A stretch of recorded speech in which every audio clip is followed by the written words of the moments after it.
Welcome to Sportingbet.com TV, and it's our final road to Cheltenham before Christmas. Coming up this week, we're looking at all of the latest Cheltenham prices and, of course, to the King George and the Welsh National. We'll be doing that with our horse racing ambassador, Mick Fitzgerald, coming up right now. So, Mick, before we take a look ahead at the big races over the Christmas and New Year period, I think it's important we look back at big books first. 14 wins now on the trot, 8-13 favourite now for the World Hurdle. I mean, it's amazing to think just a few weeks ago you were tipping the horse up, this mighty horse up at even money.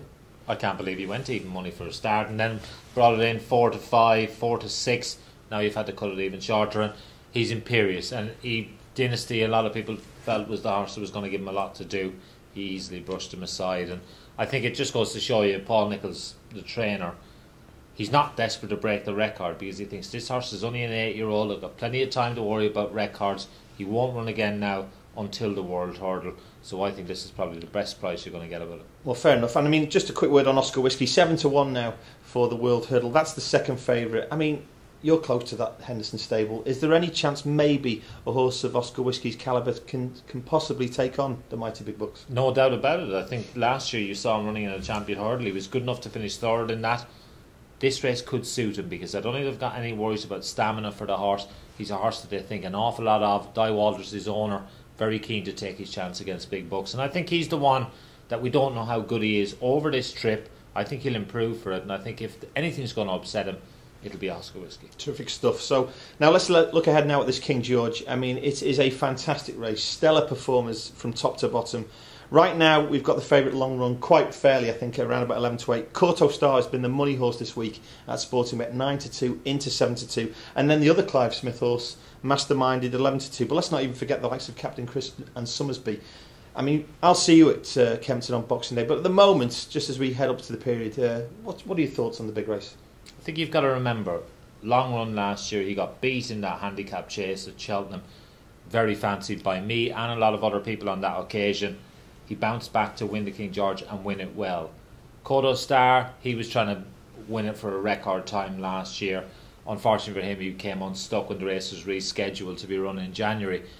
Brilliant comeback win for him at Haydock, and I think he raised the roof. If he were to win, I think it'd be the loudest cheer we've ever heard at Kempton, but I think it's going to be a tough task. I think he was absolutely nailed and spot on for that race at Haydock.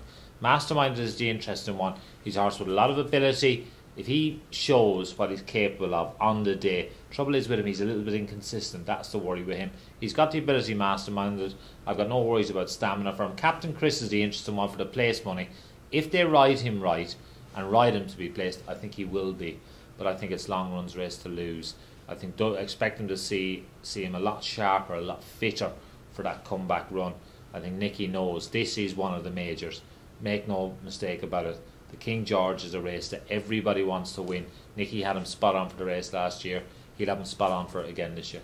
Just talking about long run purely from a betting perspective, we fancy long run as a firm, I have to say that, at Sportingbet to win the King George. However, we don't fancy it so much for the Gold Cup. We're currently 11-8 for the King George, as I mentioned, 11-4, biggest price in the industry for the Gold Cup, and we've got a double, 13-2 to win the King George and the Gold Cup. And where do you stand at the moment, a few months before Cheltenham and heading into the King George on long run, just purely from that kind of betting perspective? I'm a huge fan. I think you're mad again, because a lot of people, he's 11-4 favourite for the Gold Cup. If you fancy him to win the Gold Cup and you fancy him to win the King George, you've got to take advantage of this double bet. For me, I think you're crazy, because I think if he wins the King George, he's going to come in price for the Gold Cup. So, if he doesn't win the King George, well, then he's not going to win the Gold Cup. But I think he will win the King George, and I think he will win the Gold Cup as well. So I'd be taking advantage of that. Well, before all that goes on, spectacular day's racing to look forward to on Boxing Day at Kempton. Mick, you'll be at Chepstow on the 27th. It's Welsh National Day. It's a tremendous race in its own right. Synchronised as a great prep race, looking to retain his crown, 7-1 at the moment. Janos Cross 8-1. Viking Blonde 10-1. It's the Welsh National. We know there's probably 16 horses in with a fantastic chance. Any thoughts at the moment on that race? It's a while before it, but anything that you think maybe we can take a little look at? When was the last time a Hennessy winner ran in the race? What price are you for Carruthers? 12-1 at the moment. Yeah. 12-1. He'll love soft ground. I think the race could be run to suit him. You saw how good he was at Newbury. I think he's the horse for the each way money, and for me, I'd be very keen on him. Giles Cross, Victor Darkland, his horses continue in very good form. Again, he's another horse, good Chepstow form. Look for horses with form at the track. That's why Synchronised, I think he's a big price at 7-1. I think, you'll see that a lot shorter on the day. And for me, he's not gone up that much in the weights, and very good comeback run over hurdles. I think, it's risky having him as long as that. So course and distance form as well for Mick, a key at Chepstow. Same day in Ireland, we've got Big Zeb running, of course, the second favourite for the Sportingbet.com Queen Mother Champion Chase, behind Sizing Europe at 13-2. I mean, we've spoken about Sizing Europe in so much detail, haven't we? But Big Zeb at the moment is the likeliest contender with Finian's Rainbow from the Henderson Yard.